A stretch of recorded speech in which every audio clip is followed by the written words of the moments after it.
जब तक आप स्पिरिचुअलिटी को साइंटिफिकली नहीं समझेंगे, आप कभी भी आपको इनर पीस और शांति, खुशी नहीं मिलेगी। ये एक फैक्ट है।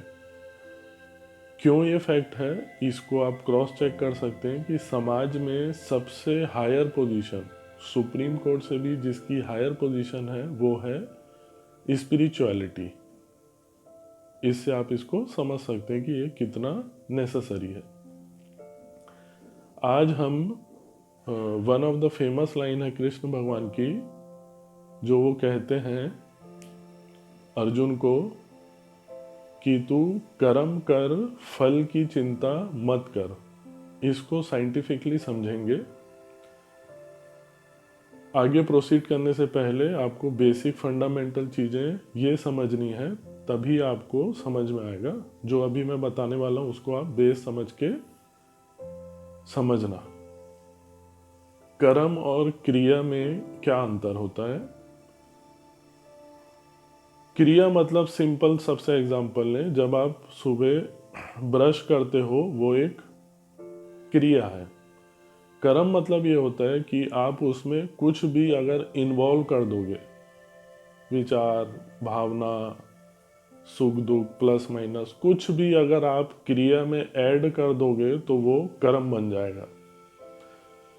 क्योंकि ये जो लाइन है, कृष्ण भगवान की लाइन है, वो बहुत पुरानी है। तो जब वो कृष्ण भगवान बोलते हैं कि तू कर्म कर और फल की चिंता मत कर, तो उनका जो कर्म है वो क्रिया के पॉइंट ऑफ व्यू से बोल रहे हैं कि तू क्रिया कर और फल की चिंता मत कर। कैसे इसको क्रॉस चेक करेंगे कि वो क्रिया बोल रहे थे? ऐसे इसको आप क्रॉस चेक कर सकते हो। सबसे अगर स्पिरिचुअल भाषा में बोले, दोनों सेंस में मैं आपको समझाऊंगा, सांसारिक भाषा में भी और स्पिरिचुअल भाषा में, कि वो क्रिया थी। स्पिरिचुअल भाषा में ये है कि बुद्ध और महावीर भगवान जैसा कोई कॉन्सेप्ट ही नहीं रखते हैं। सिंपल उनका कॉन्सेप्ट ये है कि चुपचाप अगर आप मेडिटेशन करोगे, क्रिया करोगे, एक एक्ट है वो, दैट्स इट, आपको चुपचाप बैठना है। अगर आप मेडिटेशन करोगे तो आपको हाईएस्ट एनलाइटमेंट की स्टेज में आप जा सकते हो, दैट्स इट। एनर्जी आपकी उसमें विलीन हो जाती है।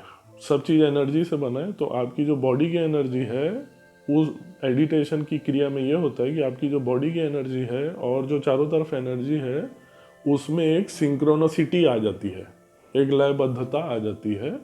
साइंटिफिकली मोक्ष को ऐसा बोला जाता है।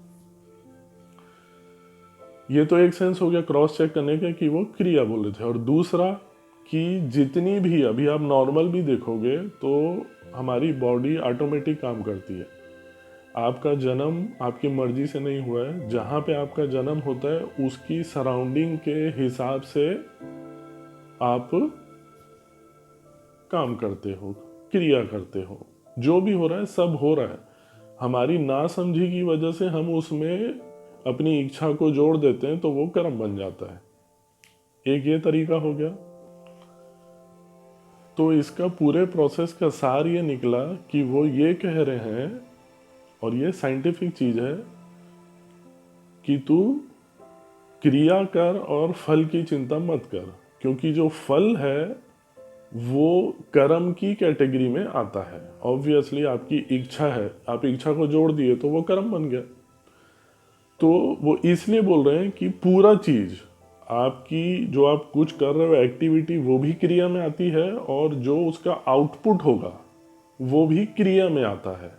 दोनों चीज क्रिया में आती है, कर्म में नहीं आती है। इसलिए वो बोल रहे हैं कि तू फल की चिंता मत कर। जैसा कि मैंने बुद्ध और महावीर के उसमें एग्जाम्पल से बताया, आप ये एक्टिविटी करोगे तो आप सिंक्रनाइज हो जाओगे, तो वो भी एक क्रिया है। एनर्जी का काम है क्रिया। एनर्जी का नेचर ही है कि वो एक्टिविटी करती है, दैट्स इट। तभी हमको पता चलता है कि एनर्जी है।